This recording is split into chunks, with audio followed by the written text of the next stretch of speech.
Hi, I want to bring something to your attention that our Secretary of State, Marco Rubio, just defunded this entity that ran through the State Department. It was called the Global Engagement Center. Now, it was started in 2016 by President Barack Obama, and they said that the mission of it was to keep information from coming into the United States from terrorist organizations from all over the world. So the purpose of it initially, this is what they said, was to stop them from bringing propaganda into our country. But then all of a sudden, this entity that was supposed to stop propaganda became nothing more than the greatest propaganda arm in the country. And what they did is that they funded all of these globalist perspectives so that they can then tell Americans an agenda that they wanted us all to believe. And what they started doing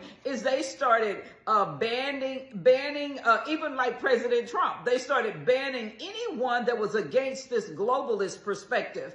And they funded it straight through our State Department, up to the tune of $65 million a year. This organization or entity was funded. And so now President Donald Trump and Secretary of State Marco Rubio, they have defunded this entity. And the entity was extremely devastating to the United States and our First Amendment rights, because although they claimed it was to stop anyone from giving us information that was harmful to us, what it became a propaganda arm for globalism. And that's exactly what it was. And we are so blessed that President Donald Trump and Secretary of State Marco Rubio has stopped this. Listen to this and then just comment to me what you think about it. And the reason this is so important as well is because I'm so glad that you're being able to hear me today,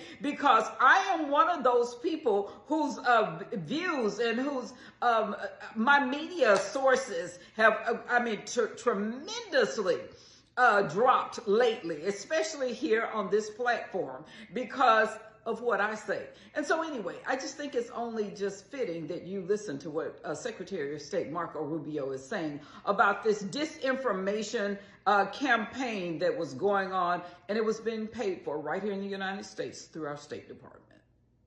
This started out, 10 years ago with this effort of let's go after the messaging that Al-Qaeda and ISIS and others are putting to radicalize people. No, who's going to be against that? That sounds normal. And then it was like in 2016, we had this foreign interference in our election. We need to start targeting some of that stuff. By 2020, it had grown into this movement of like actually going after individual American voices.